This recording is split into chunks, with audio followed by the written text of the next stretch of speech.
Miroir, mon beau miroir, comme dans nos rêves d'enfants les plus fous, bientôt, il nous répondra. Bonjour Aurore. Acide hyaluronique stable. Collagène stable. Élastine stable. Film hydrolipidique 80/100. Votre peau est parfaite aujourd'hui. Les contes de fées ne sont donc plus très loin. Demain, notre pièce la plus intime, la salle de bain, va devenir le terrain de jeu d'incroyables mutations. Comme dans un film de science-fiction, tout y sera intelligent et connecté. L'exemple dans la science-fiction serait ce masque que portait Lilou Dallas dans le 5e élément. Elle se le met sur les yeux, vous vous souvenez, ça flash et elle l'enlève et elle est maquillée. Demain, vous pourriez aussi partager votre mascara avec votre conjoint. La tendance pourrait bien être de maquiller hommes et femmes sans distinction. Le rouge à lèvres pour tous, dans un monde où féminin et masculin opérerait un joyeux mélange des genres. Après les femmes très sexuées et les hommes très barbus, la victoire pourrait finalement revenir à l'androgynie. On va vers une société où les individus vont gagner en liberté et de moins en moins être assignés à un genre. Notre salle de bain sera aussi le reflet de tous les grands bouleversements du monde. Le réchauffement climatique et le tournant écologique vont s'inviter dans votre intimité et probablement changer vos rituels de toilette. Dans 20 ans, on va certainement avoir une hygiène un petit peu plus minimaliste, à la fois en consommant moins d'eau, en prenant moins de douches, mais également en consommant moins de cosmétiques. On sort de cette société hyper hygiéniste pour aller vers quelque chose d'un petit peu plus naturel. Les codes esthétiques se réinventent avec quelques surprises en perspective. L'homme, mais aussi la femme très naturelle, pourrait faire un retour inattendu. Je pense honnêtement que je suis plus belle avec mes poils.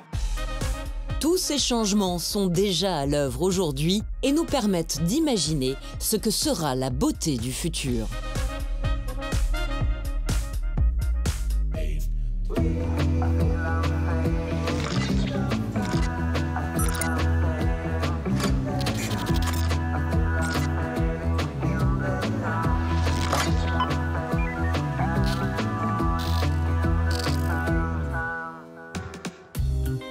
Dans 10 ans, votre journée pourrait bien commencer comme ça. Un tiers de nos objets du quotidien seront des outils intelligents qui pourront se connecter au miroir de notre salle de bain. Au saut du lit, bien réveillé ou le visage encore un peu fripé, nous serons donc scannés et analysés. De notre brosse à dents à notre brosse à cheveux. Lipides en baisse, pointe sèche et cassée. Votre traitement est mal adapté. Veuillez opter pour un soin à base de tensioactifs non ioniques. Voulez-vous que je prenne un rendez-vous chez votre coiffeur? Ce miroir saura tout de nous, dans les moindres détails. Le prototype de cet incroyable assistant virtuel est déjà en développement.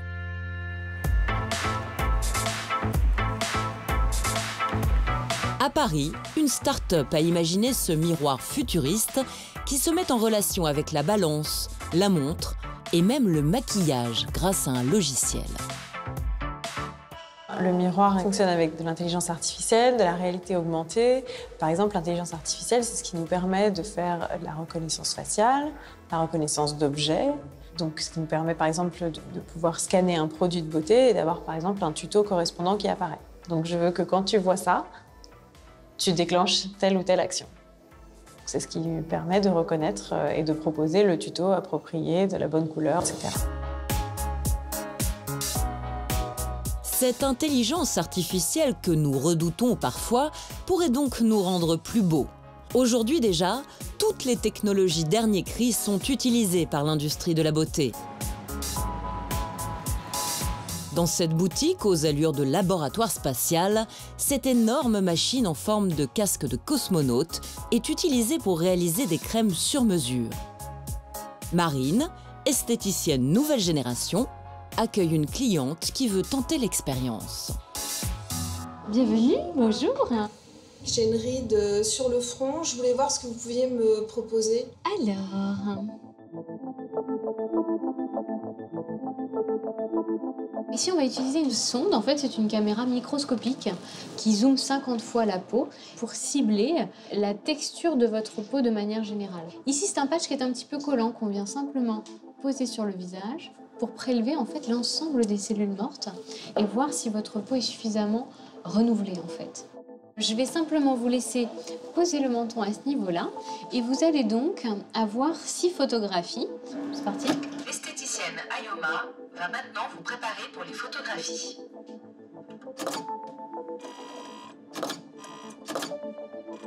Vos photographies sont maintenant terminées. Donc ici, nous avons l'ensemble du bilan. Texture de peau, ridule ou hydratation, tout est contenu dans ce bilan. L'idée, c'est de réaliser ce qu'on appelle le skin code, donc le code de la peau, qui est propre à chacun et qui, du coup, voilà, permet tout simplement d'élaborer la formulation du soin sur mesure parmi 40 257 formulations possibles. L'esthéticienne ne fait qu'introduire le tube et la machine s'occupe de tout. Cette crème sur mesure va en fait nous permettre d'ajouter dans une base de crème différents sérums. Et chacun des sérums a une action très particulière en termes d'hydratation et aussi en termes de régénération. Donc ils seront toujours tous ajoutés, mais en quantité différente, c'est ce qui fait la personnalisation. Donc voilà votre crème. Super. Tout est là. Et donc vos données sont bien enregistrées, hein, donc on pourra tout à fait faire le comparatif à partir de 6 semaines pour montrer l'amélioration. Dans l'industrie de la beauté, pouvoir enregistrer ces données, c'est un véritable trésor parce qu'on a vraiment toutes les typologies répertoriées, toutes les tranches d'âge finalement. C'est ce qu'on appelle l'atlas de la peau. Toutes ces données sont récoltées pour nous aider à affiner toujours au mieux le diagnostic, l'élaboration des produits et pour voilà, personnaliser au mieux les soins de manière générale. Demain, ce système de soins personnalisés s'installera même à domicile, dans notre salle de bain. Chaque matin, un soin adapté à notre journée, la météo ou le niveau de pollution sera confectionné pour nous. Mais ces fameuses données, tous ces renseignements que nous communiquons sur nous, sont-ils vraiment protégés? Les plus grandes multinationales de l'Internet, avec tout leur système de sécurité, de cryptage, elles se font quand même exploser par des hackers qui arrivent quand même à récupérer nos photos sur Facebook, nos emails sur Google, nos données de carte de crédit chez Amazon, chez Netflix. On va nous dire non, on ne peut pas cambrioler la banque. Bah si, en fait, il y a toujours un mec qui arrive à cambrioler la banque. La technologie nous permettra donc d'être plus beaux, mais aussi de le faire savoir. En nous reliant au monde entier depuis notre salle de bain, via les réseaux sociaux, nous pourrons nous exposer encore plus souvent et plus facilement. La pratique du selfie et l'hyperconnexion aux réseaux sociaux vont créer en plus de la beauté réelle, une beauté numérique. Cette mutation est menée par une génération branchée sur smartphone.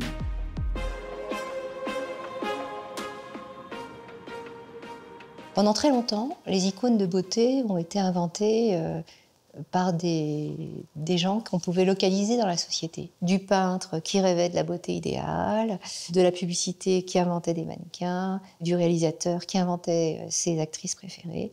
On est sorti de ça. Tous ces systèmes ont une concurrence, et cette concurrence, c'est une masse d'individus qui choisit elle-même, et ça échappe à ces décideurs antérieurs qui sont souvent réduits à suivre.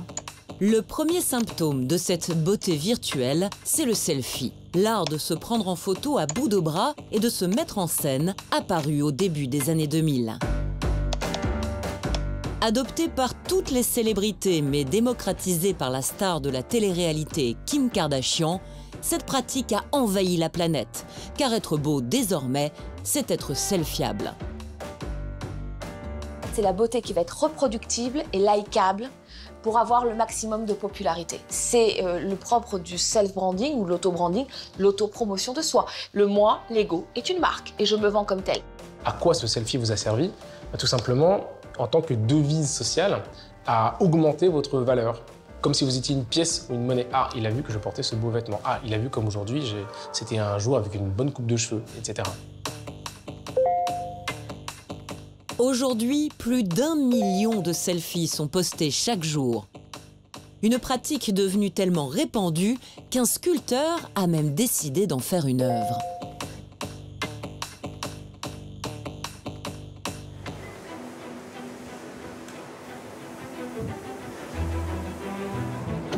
Dans la cour du Palais Royal, cet artiste, Stéphane Simon, s'apprête à libérer ses étonnantes créations de leur container.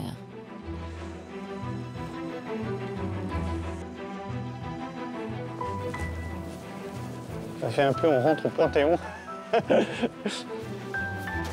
Ce plasticien a observé scrupuleusement aux quatre coins de la capitale la posture de ceux qui pratiquent l'art du selfie.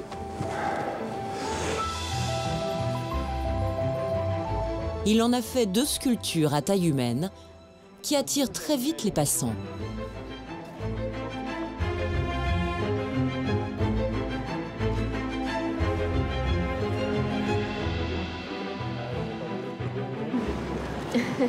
Great.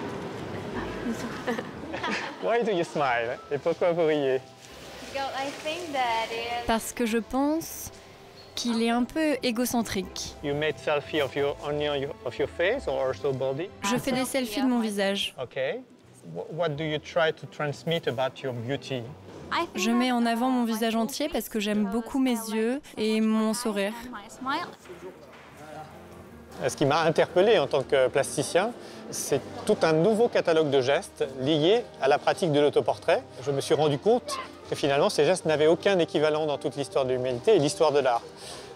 Ils ont à la fois une étrangeté, une plasticité, une beauté qui leur est propre. La posture, elle est aussi liée à l'outil technologique qu'est le téléphone portable. Avec l'apparition effectivement de cette focale photographique, la dimension technologique impose finalement une certaine gestuelle et une certaine tension.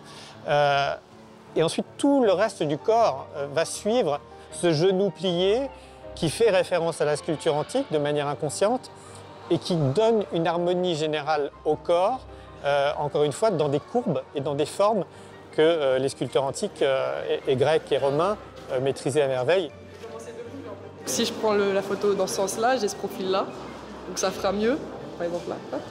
Par contre, si je la prends comme ça fera forcément moins bien, parce qu'il y a le menton, il y a tout. Bon, je dirais, je positionnerai comme ça. Fille-garçon, au moment de vouloir se prendre en autoportrait, l'idée étant d'aller vers les autres ou de séduire, bien évidemment, inconsciemment, on va chercher une harmonie. Les hommes ont plus une volonté de transmettre un caractère de force, de rassurance vis-à-vis d'autrui, qui passe effectivement par la force physique, mais aussi par une expression du visage plus fermée, plus maîtrisée. Alors que les femmes vont peut-être chercher à mettre en avant une posture corporelle beaucoup plus gracieuse, avec des postures qui se tournent de 3/4 profil ou 2 profils. Prends la photo d'un peu plus haut. Je veux avoir un visage fin et joli, un long cou comme les mannequins, et pour ça, il faut prendre la photo d'en haut. Si tu ne prends pas de selfie de ce que tu fais dans la vie, c'est comme si rien ne se passait. Si je mange une glace et que je ne prends pas de photo, c'est comme si je n'avais jamais mangé de glace. Tout est une question de selfie. Tout ce que l'on fait est enregistré grâce au selfie. C'est devenu une routine, c'est robotique. Je suis absolument convaincu que dans les années qui viennent, le nombre de selfies va encore augmenter. Aujourd'hui, une étude qui vient de sortir à Londres montre que 3 hommes sur 10 à Londres prennent des stéroïdes pour augmenter leur musculature. On n'a jamais vu ça. C'est pas simplement pour être musclé, c'est aussi pour faire des photos de soi musclées. Donc on sait très bien que voilà, le nombre va continuer de croître. On a cette idée d'un corps qu'on peut modeler et qu'on a le droit de transformer. Quand on a une disgrâce, de dire mais finalement pourquoi aurais-je toute ma vie à vivre avec, etc. Donc tout ce chemin, la vie virtuelle va l'accélérer. Oui. Être plus beau en selfie qu'en réalité, cela pourrait bien être la priorité désormais. Outre-Atlantique, c'est même déjà une vraie tendance. En Floride, par exemple, on n'hésite pas à avoir recours à la chirurgie esthétique pour rendre son visage plus selfiable. Le chirurgien Michael Solzer, alias Dr Miami, est une star des réseaux sociaux où il filme en direct ses opérations. Bienvenue dans le bloc. Aujourd'hui, on réalise une opération de fesses brésilienne. On commence par le bas, regardez la forme des fesses. Il a vu arriver cette dernière décennie une nouvelle clientèle accro aux selfies, aux filtres qui corrigent le visage et qui ont modifié l'idéal de beauté. Le chirurgien s'est spécialisé dans ces opérations d'un nouveau genre. Les gens veulent ressembler à leur ego virtuel. Ils veulent être aussi beaux que lorsqu'ils sont représentés avec les filtres sur les réseaux sociaux. Ils veulent devenir une version virtuelle d'eux-mêmes. Les selfies sont la cause du changement de notre idéal de beauté. Beaucoup d'applications comme Instagram et Snapchat proposent des filtres qui sont capables de modifier un peu le visage.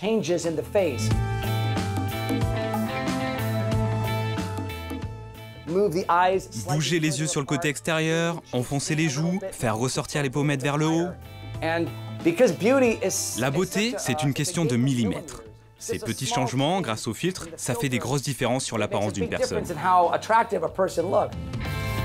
Quand les personnes se regardent dans un miroir, c'est une image statique.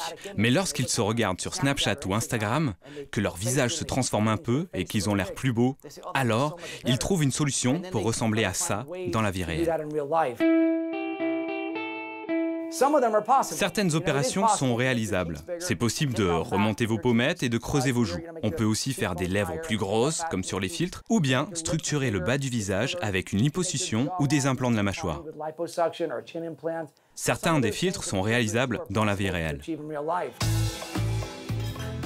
La demande d'intervention chirurgicale de cette jeune génération dépasse aujourd'hui celle des plus de 50 ans. Dans une société vieillissante, la chirurgie esthétique avait déjà pris une place importante. Mais désormais, de jeunes étudiantes comme Lisa, 23 ans, n'hésitent pas à venir consulter le Dr Miami. Je viens de refaire les lèvres et j'ai remonté mes pommettes pour rafraîchir mon look. J'utilise beaucoup Instagram et Snapchat. Je voulais juste accéder à un niveau supérieur de ma beauté. Mais la demande la plus extravagante à laquelle le chirurgien tente de répondre aujourd'hui, c'est une opération des yeux. Ce filtre à la mode permet d'avoir les yeux plus larges et plus écartés. Cette forme de visage n'a rien de naturel. Elle vient tout droit des mangas, ces personnages de BD japonais. La nouvelle génération a donc désormais des modèles qui ne sont plus humains et elle compte bien leur ressembler. C'est très difficile, pas impossible, mais difficile d'éloigner les yeux. Est-ce qu'on pourrait le faire? Bien sûr, oui, si on le devait. Avec une vingtaine de chirurgiens qui travailleraient ensemble 24 heures sur 24, oui, on pourrait le faire, mais c'est une opération très dangereuse. Ce n'est pas conseillé. Nous, ce que l'on peut faire, c'est affiner le nez pour donner l'impression que les yeux sont plus éloignés.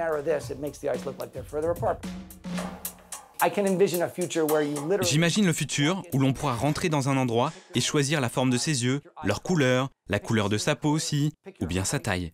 Toutes ces choses, ce n'est pas de la science-fiction. Tout ça, ce sera possible dans les 50 prochaines années parce que la technologie est déjà là. Choisir le corps que l'on veut, mais aussi, pourquoi pas, le genre que l'on préfère. Masculin, féminin, tout cela ne serait-il pas juste un héritage culturel ? Et après tout, pourquoi s'y soumettre? À l'avenir, femmes et hommes pourraient se confondre dans une esthétique moins codifiée, le non-genre. Pour comprendre cette notion qui s'annonce demain, il faut repartir en arrière. Précisément dans les années 70. À l'époque, les mouvements féministes et la culture gay bousculent déjà les genres.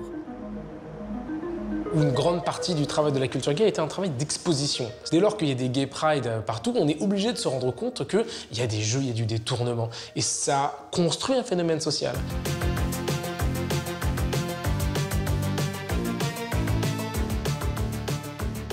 Ce phénomène social étant exposé, il redevient exemplaire. Et donc, ah mais oui, moi aussi je peux faire ça. La culture se déverse, s'échange, c'est comme une monnaie, ça se passe d'une poche à l'autre. Donc bien sûr, cette communauté gay a œuvré de manière immense. Ce sont désormais des stars de la culture populaire qui défendent cette nouvelle forme d'esthétisme, une beauté non genrée. Les artistes comme Stromae, Christine and the Queens, Eddie de Pretto et plus récemment Bilal Hassani, représentant de la France à l'Eurovision, sont devenus les ambassadeurs de ces bouleversements. On peut fluidifier les genres, on va se déguiser, on va jouer à être quelqu'un d'autre, on va construire sa personnalité. Et quand je construis ma personnalité, je ne vois pas pourquoi je m'arrêterais à mon genre, qui par ailleurs est défini par qui? Par la société. Pourquoi moi, je ne pourrais pas redéfinir le genre qui est celui dans lequel j'habite et par conséquent alimenter ce canon qui n'est rien d'autre que culturel. Parmi ces artistes, le musicien Kid Smile et son univers fantasque. L'année dernière, il est invité à l'Élysée avec sa joyeuse bande de danseurs pour célébrer la fête de la musique. Sur le perron du palais, il envoie balader les codes du genre. Sa présence et celle de ces hommes en talons hauts a été controversée. On n'a pas changé nos habitudes, on est venu tel quel. Et je pense que ça a été saisissant, je pense, pour beaucoup de gens qui voient pas les gens comme moi. Et je pense que ça a été une image hyper violente pour certains, mais une image de réconfort pour beaucoup d'autres. De se sentir moins seul et de savoir que, il y a des gens qui sont là, qui s'assument. Et tellement ils s'assument, même le président, il les invite. Même si les précurseurs de ce nouveau genre sont accueillis sous les ors de la République, ils sont encore la cible de beaucoup de critiques et d'attaques. Ce sont des personnes qui vont être mises à l'épreuve, évidemment, du regard des autres, qui vont être encensées et qui vont être simultanément méprisées, mais qui incarnent, je crois, l'un des modèles les plus puissants qui s'annoncent dans le monde qui vient. À Paris, une agence de mannequins s'est spécialisée dans ces modèles androgynes. Je vais quand même demander à Céline s'ils veulent qu'il garde ses cheveux orange ou s'ils veulent peut-être qu'il lui laisse... Mais c'est cool, moi je trouve qu'il est bien avec ses cheveux orange.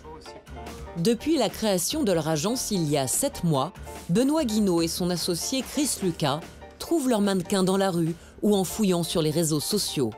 Comme ce jeune homme aux traits affinés et aux cheveux longs.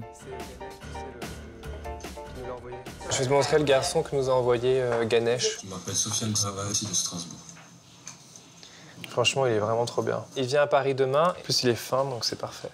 Moi, quand je vois quelqu'un, c'est une personne que je vois. On voit quand même, on arrive à sentir si la personne est plutôt un garçon ou une fille, mais c'est même pas une question qu'on pose. D'ailleurs, dans les formulaires qu'on leur fait remplir quand ils arrivent, il n'y a même pas marqué, il n'y a même pas à cocher homme ou femme. Ils mettent leur nom, leur prénom, leur Instagram. Nous, on a des garçons, ils ressemblent clairement à des filles, en fait, quand on les voit. Pourtant, c'est bien des mecs. Ils sont contents d'être virils, ça leur va, mais ils ressemblent à des filles. Et puis c'est comme ça, et puis c'est cool. Ce qui est moderne, justement, c'est de les mettre en avant. En plein pré-casting de la Fashion Week Homme, Benoît va proposer ces jeunes visages hybrides qui sortent des standards virils habituels pour attirer les enseignes de luxe. Et après, demain, de toute façon, c'est simple. Tout est important demain. T'as Hermès, t'as Louis Vuitton à nouveau. Donc non, c'est bien, t'as beaucoup de trucs demain. Que des gros shows. Des dizaines de mannequins se succèdent toute la journée. Photos, défilés, mensurations, passage obligé avant d'être envoyés en essayage dans tout Paris. For Hermès, how many guys do we have? Oh, we've got 10 guys for Hermès. Oh, that's nice. Which one? We've got Sharif. Okay, that's great. I'm really happy that they take Najib, definitely, because I think it's really interesting for Hermès. Hey, Najib. How are you? Najib, c'est ce jeune Somalien de 20 ans dont la beauté androgyne est en train de séduire les plus grandes maisons de haute couture. Okay. Ce qui est bien, c'est qu'il est vachement fin, tu vois, c'est le corps, le visage, c'est top. De dos, on peut le prendre pour une fille sans aucun problème, même de face d'ailleurs, parce qu'il a cette androgynie qu'il n'a pas choisie, qui est vraiment, pour le coup, intrinsèque, quoi. Et il a été demandé par Hermès, justement, pour leur casting. Donc, la clientèle Hermès, qui est quand même classique, luxe, élégant, etc. C'est des gens difficiles à bousculer. First, Mugler.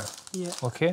When you finish Mugler, you go to Hermès. Okay. Okay? Because it's really, really important. Okay. On sent qu'il y a un intérêt où ils se disent « Ah, il y a quelque chose en fait qui nous parle, qui est beau, qui n'est pas dérangeant, mais qui est quand même un peu différent. » Donc c'est un pas quand même. And then you finish by Louis Vuitton.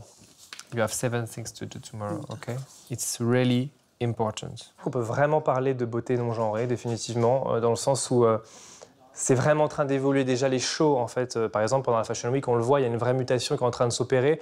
Les marques sont en train de mettre les deux, le garçon et les filles, du coup, dans le même panier, je dirais, et donc faire des shows mixtes. Salut. Ça va? Oui, ça va.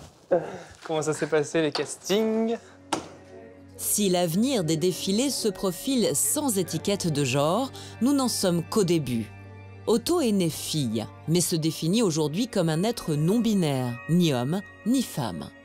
C'est l'un des tout premiers modèles à passer un casting masculin sans appartenir à un genre. Et même dans le milieu de la haute couture, pourtant souvent avant-gardiste, les choses ne sont pas encore simples.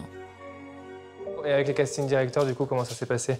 Parce que là, c'est du coup les premiers, donc juste savoir si ça c'est, voilà, t'as eu un stress. Donc, enfin, le mec qui réceptionne tout, ça déjà me voit. Du coup, il fait genre bon bah, vas-y là, retire tes bijoux, tes bracelets et tout, et genre mets-toi genre, torse nu. Je comprends, c'est surprenant quand on te demande de te mettre dans ce lieu devant plein de garçons.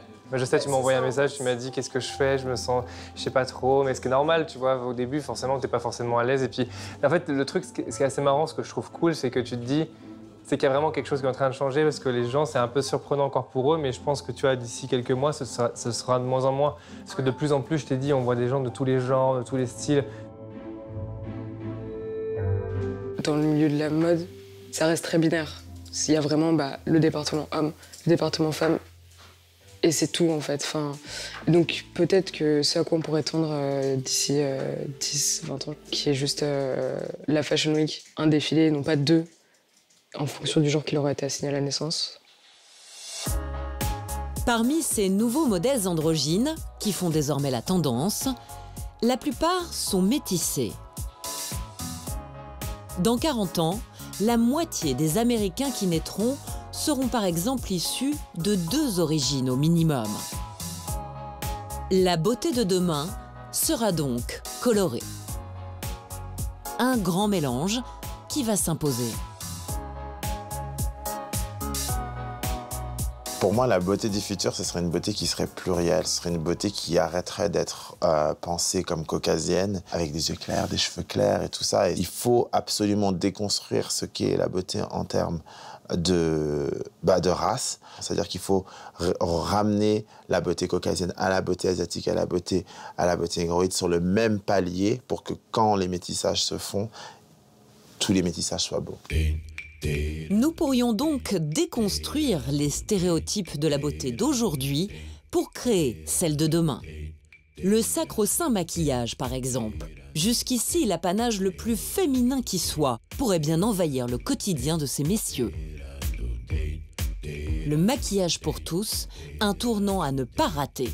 Les plus grandes marques sont déjà sur le coup. En 2026, le marché mondial des cosmétiques pour hommes devrait atteindre près de 50 milliards d'euros contre 38 aujourd'hui. Les hommes, ils se maquillent depuis des années. Enfin, je veux dire, Jean-Pierre Pernaut, il était maquillé. Tout le monde se maquille. On met du maquillage parce qu'on veut gommer les imperfections. Maintenant, qu'est-ce qu'on en fait de ce maquillage? Est-ce qu'on en fait quelque chose pour faire des maquillages qui sont dits traditionnellement de femmes sur un visage masculin? Est-ce qu'on est un homme qui se fiche des codes de la société et qui se dit « moi j'aime mettre du rouge à lèvres, je vais mettre du rouge à lèvres parce que je trouve que j'ai une bouche magnifique et que c'est génial pour le rouge à lèvres, donc j'y vais ». Et du coup ça permet peut-être de reconsidérer en fait une image de la beauté beaucoup plus uniforme en termes de genre.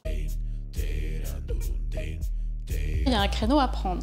D'un point de vue commercial, il y a la moitié de la population qui n'était pas vraiment aujourd'hui fidélisée à ces gestes-là. Ensuite, l'homme subit aussi une pression sociale que seule la femme subissait jusqu'alors, qui est d'être plus beau, plus soigné, plus présentable. Donc c'est pas forcément une bonne chose, mais on tend vers ça. Donc on va avoir aussi des besoins hommes et femmes qui vont se rejoindre. Les femmes vont probablement consommer un peu moins et un peu mieux, et les hommes un peu plus. Parallèlement à ce marché qui grossit, des lieux dédiés aux soins masculins vont faire leur apparition. L'avenir de l'homme, c'est donc l'Institut de beauté. En tout cas, Sarah Amizi, avant-gardiste en matière de poils, a tout misé sur cette idée. Elle a créé son premier salon, la Barbière de Paris, il y a 15 ans, bien avant que la barbe ne devienne à ce point tendance. Ce qu'elle a su percevoir, c'est la capacité et l'envie des hommes à prendre soin d'eux. Ici, on fait plus qu'une simple coupe, à chaque client, un soin personnalisé. Vous avez un objectif précis ou vous voulez plutôt qu'on vous oriente sur le style de structure de barbe ou vous avez vraiment une idée fixe? Non, j'ai une idée un peu générale. J'aimerais bien une barbe bien présente. Oui. Après, comme je ne sais pas très bien comment ça peut aller avec le visage, avec voilà, la silhouette, c'est là où on conseille son précieux. D'accord. Alors moi, ce que je constate, il y a vraiment un potentiel à développer parce que l'implantation est juste magnifique. Le côté beauté, c'est plus un élément qui appartient uniquement à la femme, mais qui est partagé aussi par les hommes. Alors regardez ce qu'on a réussi à enlever. Voilà. Vous voyez? C'est pas mal, hein? C'est joli. Il y a une forme d'éducation qui est en train de se faire envers les garçons qui n'ont pas reçu jusqu'à aujourd'hui par les autres générations. À l'époque, un homme qui met une crème sur son visage, on va dire facilement que c'est quelqu'un qui appartient à la communauté gay ou ce qu'on appelle les métrosexuels. C'est plus le cas aujourd'hui. C'est quelque chose qui appartient à tous les garçons. Pourquoi s'interdire la beauté au masculin? Et là, je vais venir donc intervenir avec mon maquillage. Donc le crayon, ça va permettre juste de venir gommer un tout petit peu et de faire ce qu'on appelle un remplissage sur la peau. Donc on va venir pigmenter la peau pour qu'elle soit plus foncée et qu'on ait l'impression qu'en fait, on a plein de poils à cet endroit-là, or on n'en a pas. Et puis après, on vient aussi agrémenter les poils blancs. Donc vous avez un mascara ordinaire. Avec Sarah, les gestes que l'on pensait simples deviennent de vrais rituels de beauté. Toujours en avance sur son temps, elle ne se limite pas au visage, mais propose des services qui vont encore plus loin. On peut aussi traiter le torse, parce qu'on fait ce qu'on appelle des sculptures de torse. Un jour, un de mes clients me disait « Sarah, ça me gêne, ce qui déborde ici, pourquoi tu ne ferais pas un truc autour du torse ?» C'est aussi les clients qui m'amènent à ça. Donc là, pour la sculpture du torse, on va venir sublimer le torse en taillant en V, en créant peut-être des tablettes de chocolat, en enlevant un peu les poils indésirables. Il y a beaucoup de choses à faire dans cet univers parce que jusque-là, il n'y a pas suffisamment de lieux dédiés pour la beauté masculine. Aucun problème de poils pour les hommes, mais qu'en sera-t-il de ceux des femmes?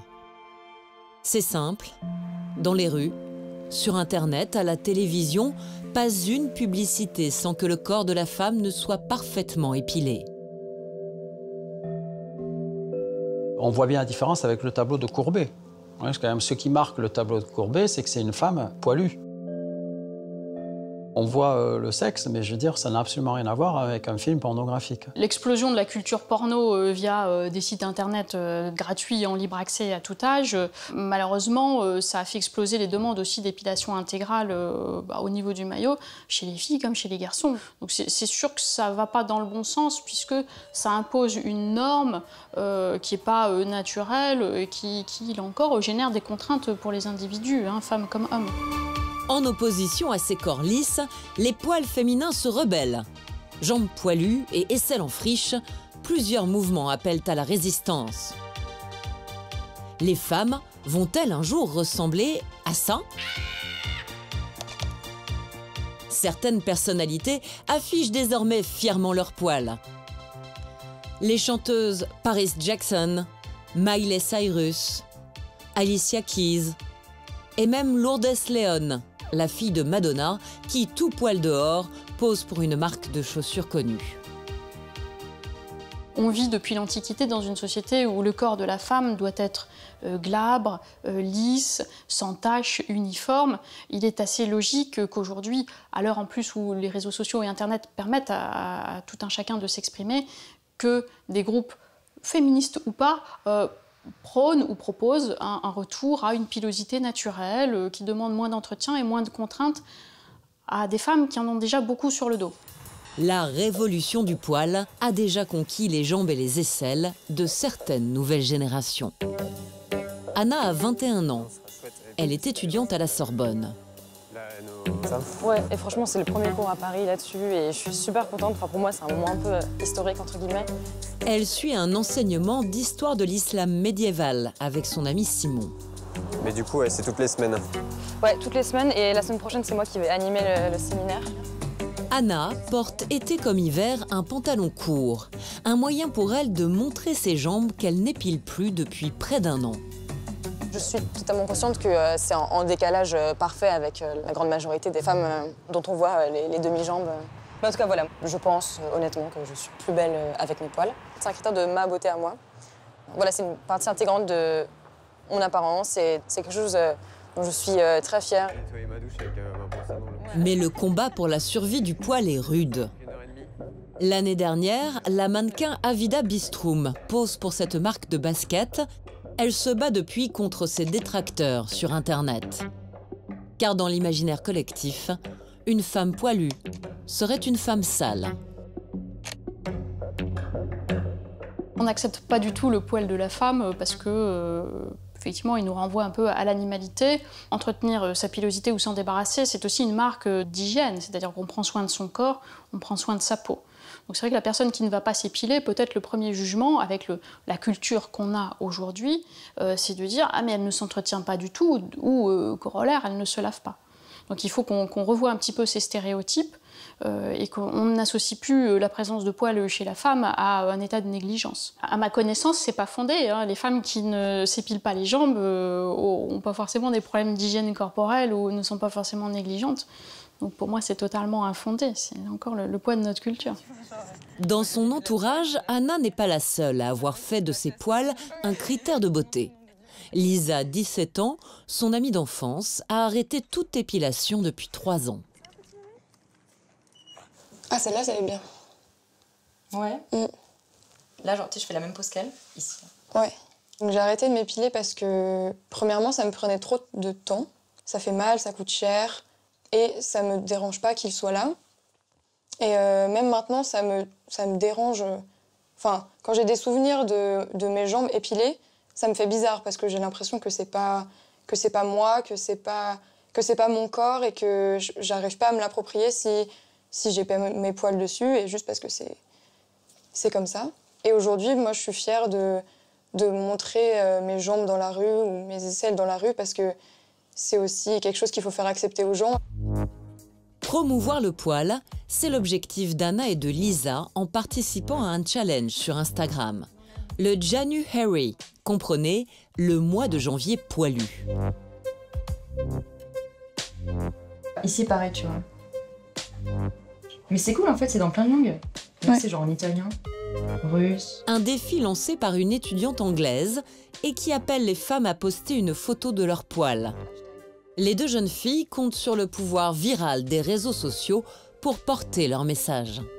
Le hashtag, c'est un vecteur de rassemblement, c'est quelque chose qui peut nourrir un mouvement. Je pense au hashtag MeToo, par exemple. Ça permet bien sûr, évidemment, de donner de la visibilité. Voilà, on est à la moitié du mois, il y a déjà plus de 4000 publications. On espère que ce hashtag encouragera certaines femmes à poster des photos d'elles sur les réseaux sociaux en l'utilisant. Ok, j'ai une belle idée de story, là. Ok, c'est parti faire des photos. Face à face. Ta jambe pliée, la gauche, du coup, avance-la un peu. Comme ça? Non, genre vers le... Vers le haut? Non, vers là-bas. Vers là-bas. Voilà. Tu veux que je regarde quelque part? Ouais, vas-y. Très bien. Ok. Genre là. Ça participera à la déconstruction de l'image de la femme idéale, qui est épilée. On met juste January. Vas-y. Ok. C'est bon? Satisfaite? Ça se publie? C'est parti, finalisation. Ok, nickel. L'effort de déconstruction, il n'est pas si difficile à faire que ça, en fait. Enfin, dire à une femme, ah, mais pourquoi, en fait, tu souffres par rapport à qu'est-ce que ça t'apporte? Et deuxième question, pour qui tu le fais, en fait, tout ça? Parce que là, j'ai l'impression que ça demande énormément d'efforts. Pour moi, c'est une lutte, entre guillemets, qui sera extrêmement facile, en fait, à mener. Mais au-delà des mouvements féministes, il se pourrait bien que dans l'avenir, nous n'ayons pas d'autre choix que de laisser pousser nos poils pour défendre l'humanité. Quand les êtres humains se sont mis en tête de domestiquer leurs poils, Ils avaient quand même globalement l'idée d'affirmer que l'être humain était un animal différent des autres. Aujourd'hui, on va rentrer dans un monde où, dans l'imaginaire, celui dont il faudra se distinguer, c'est le robot, c'est le cyborg. À partir du moment où l'alter ego auquel on va se comparer n'est plus l'animal, qui malheureusement est en voie de disparition, et où c'est plutôt le robot qui va se répandre, qui aura une forme plus ou moins humaine, peut-être que le poil a de l'avenir, parce que c'est une signature humaine. C'est la signature du vivant. La technologie omniprésente et la peur d'un monde déshumanisé donneront peut-être envie à l'homme d'un retour à la nature pour aussi mieux la préserver. Nous subissons un réchauffement climatique sans précédent. Première des conséquences, la pénurie d'eau. Cette carence concerne aujourd'hui 20% de la planète. Elle touchera 40% de la population mondiale dans une dizaine d'années seulement. Il va donc falloir se réinventer, repenser notre façon de consommer l'eau et revoir nos habitudes d'hygiène. On va probablement être obligé de réduire notre consommation d'eau et de cosmétiques. Ce sera de gré ou de force. On peut le faire en toute conscience par sa volonté d'écologie ou simplement pour préserver sa peau et sa santé. On peut le faire de force si on est rationné en eau dans des endroits où il n'y a pas suffisamment. Je pense qu'il faut qu'on commence tous à le faire parce que manifestement on va tendre vers une meilleure utilisation de l'eau, plus qu'un rationnement en tout cas en France. C'est bien de se préoccuper des questions environnementales. Aujourd'hui, nos gels douche, crème pour le corps et shampoing contiennent 80% d'eau. L'une des solutions pour économiser nos ressources serait d'utiliser des produits solides qui ne contiennent pas d'eau. Après des décennies à perfectionner des produits toujours plus sophistiqués, nos cosmétiques pourraient être anéantis par la savonnette.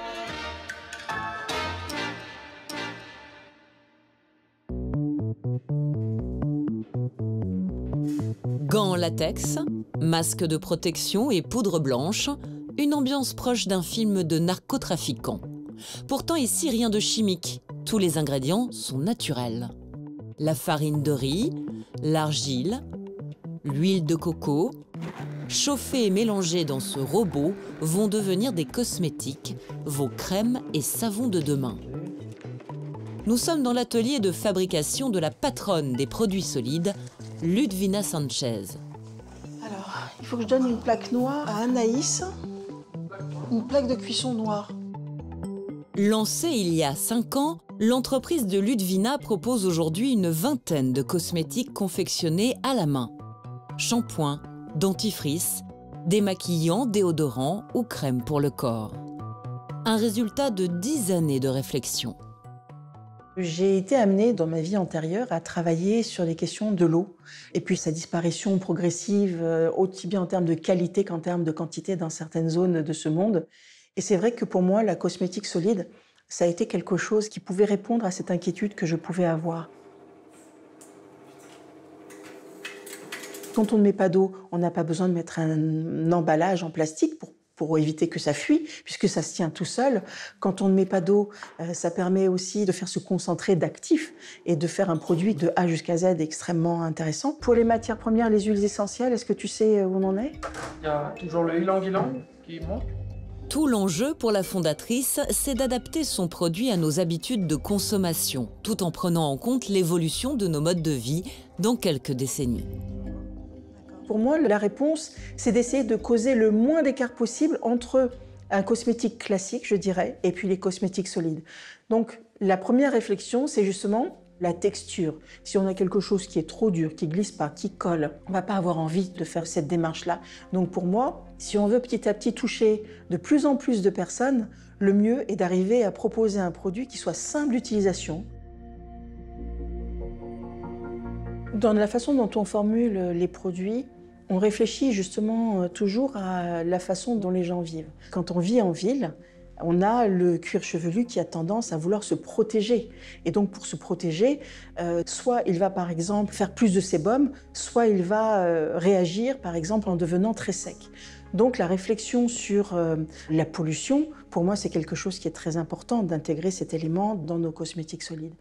De réfléchir à l'évolution du climat, c'est aussi quelque chose qui est très important. Si un jour on avait beaucoup de soleil autour de nous, si on avait de moins en moins d'eau, bien sûr que ça viendrait continuer à orienter la façon dont on formule nos produits. Ludvina réalise elle-même la formulation de ses cosmétiques. Aujourd'hui, certains d'entre eux nécessitent de l'eau à l'application, comme le shampoing, le dentifrice ou le déodorant. Mais elle veut développer à l'avenir le 0% d'eau à la fabrication comme à l'utilisation. J'aimerais bien qu'on fasse une nouvelle version de notre déodorant solide. Notamment, le brief, là, c'est de voir comment on peut faire pour l'utiliser sans mettre de l'eau. Donc là, on doit travailler sur une texture spécifique qui puisse fondre rapidement, mais qui ne soit pas collante, qui ne va pas laisser non plus de traces ou de taches de gras sur les vêtements. Faisons 4 exemplaires. Le côté gélatineux, c'est ce qui va permettre de faire comme une glisse, tu vois, de faire un mouvement qui va faire que ça va s'installer facilement sans qu'on ait à frotter trop fort. Donc là, il y a un petit challenge de nouveauté sur ce qu'on fait habituellement. Si nous devons faire des économies en eau, va-t-on devoir bouleverser l'un des rites les plus précieux que nous réalisons dans notre salle de bain tous les jours et se priver de douche ?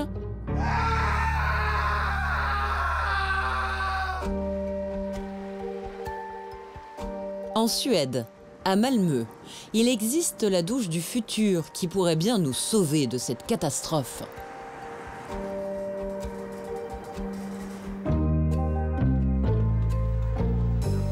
Mehrdad Mahjoubi est ingénieur. Il y a 10 ans, il a inventé pour la NASA une cabine de douche capable de partir dans l'espace à bord des navettes spatiales.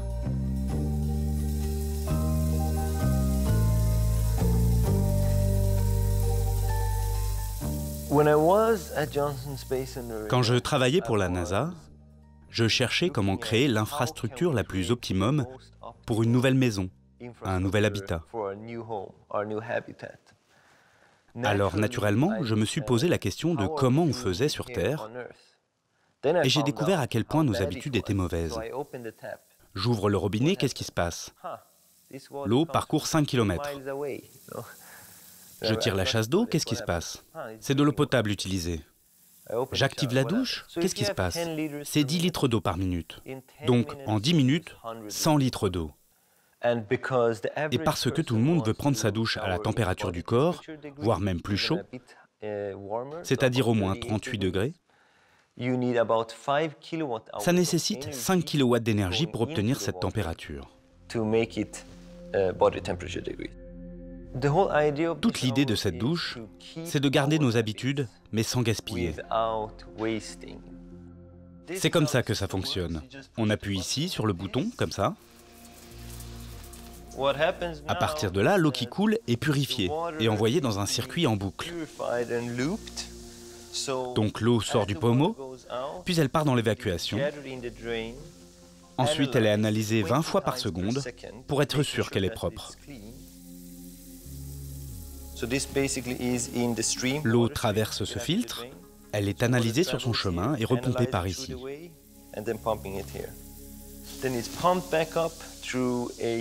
Après la pompe, une lampe UV stérilise l'eau, puis elle est chauffée, et enfin elle ressort pour l'utilisateur. Sur cet exemple, il s'agit d'une douche normale. Ici, en 20 minutes, vous utilisez 160 litres, mais avec notre douche, on utilise seulement 8 litres. Et la raison, c'est que nous la recyclons. Avec cette douche révolutionnaire, nos gestes de toilette ne changeront pas. Pourtant, il se pourrait bien que dans le futur, nous utilisions de moins en moins cet outil, car au-delà de notre consommation d'eau, nous nous lavons trop souvent. Sur notre peau, il y a une flore cutanée qui est composée à la fois de bactéries, de petits virus, même on a des acariens, différentes choses. Et on a une empreinte bactérienne qui est propre à chacun. On a chacun nos bactéries dans telle quantité. Et ces bactéries, elles nous permettent de nous défendre contre d'autres bactéries qui ne sont pas souhaitables sur la peau, avec lesquelles on peut rentrer en contact dans les rencontres du quotidien, le fait de se serrer la main, de toucher une poignée de porte, etc. Donc trop se laver, c'est pas bon pour la peau parce qu'on va à la fois dissoudre les graisses de l'épiderme et puis déséquilibrer la flore qui est notre premier organe de défense contre les microbes externes. Pour sauver la planète et notre épiderme, nous allons devoir changer nos habitudes. Julien pratique le yoga tous les matins. Après l'effort, il ne prend pas de douche. Il essuie simplement avec une serviette son corps qui a travaillé. J'espace mes douches depuis quelques mois. Je me douche à peu près une fois tous les 2 jours. Sa gestuelle du matin est très simple. Un peu d'eau sur le visage et de la crème suffisent. Julien a commencé cette démarche progressivement il y a plus d'1 an. J'ai réduit ma consommation d'eau donc en réduisant les douches, mais déjà je faisais des douches très courtes. J'ai jamais pris de bain. C'est quelque chose en fait non qui s'est fait progressivement et qui est venu naturellement.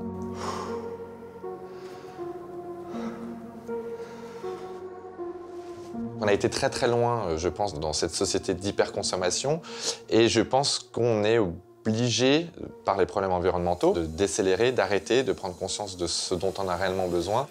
En repensant ma façon de vivre, de consommer des choses, ça fait du bien à la planète, ça me fait du bien à moi.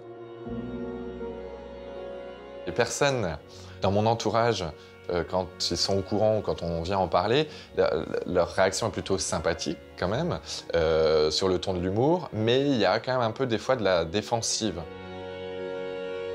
Du coup, pareil, je leur pose la question direct en leur demandant si ils me trouvent sale ou si je sens mauvais. Et généralement, la réponse est non, enfin tout le temps même. Le jour, on me dit oui, je passe vraiment sous la douche.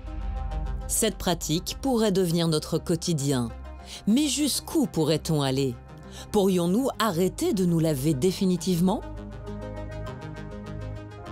Il me paraît difficile d'arrêter totalement de se laver. Il me paraît très simple de réduire notre temps de lavage ou notre fréquence de lavage. Le fait de ne plus se laver dans les premiers jours, ça ne va pas avoir de grandes conséquences sur sa santé ou sur sa peau.